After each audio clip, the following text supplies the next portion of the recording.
आदरणीय देवा झंझाट सर प्रसिद्ध लेखक आले कवी गदिमा साहित्य पुरस्कार, कुसुमाग्रज साहित्य पुरस्कार, बालकवी पुरस्कार, नामदेव ढसाळ पुरस्कार अशा अनेक पुरस्कारांनी पुरस्कृत झालेले हे आदरणीय देवा अनुसया गोपीनाथ झंझाट.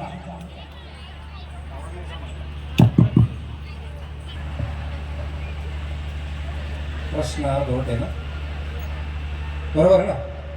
त्याच प्रश्नांची सोडवणूक करण्यासाठी आपण शाळेत येतो, बरोबर ना मॅडम? अरे वा, क्या बात आहे.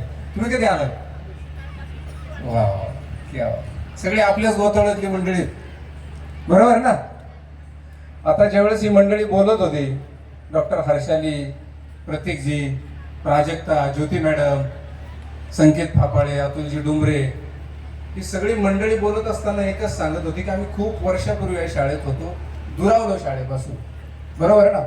परंतु या सगळ्यांना एकत्र आणायचं काम भालेकर मॅडम, गाडवे सर आणि तुम्ही मंडळींनी केलेले. लागतं ना, लोखंड खाऊन जातो का माणूस? नाही ना. तर त्यामुळे मला म्हणावंसं वाटतं की पोटा पाण्याचा प्रश्न आपल्याला एकमेकांपासून सतत तोडत असतो.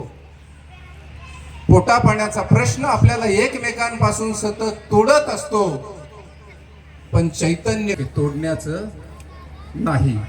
सर्वात आधी मध्ये जातो तिथं सूत्रसंचालक म्हटलं की माझाच माईकन माझाच ऐक, अशी परिस्थिती होती. आणि मूळ वक्त्यांपेक्षा ते जास्त फुटेज खातात, बरोबर ना अतुल शेठ? परिस्थिती अशी आहे, परंतु त्या परिस्थितीला बदलवायचं काम प्रत्येक विद्यालय करत असतं. सर, तुम्ही तुमची पुढची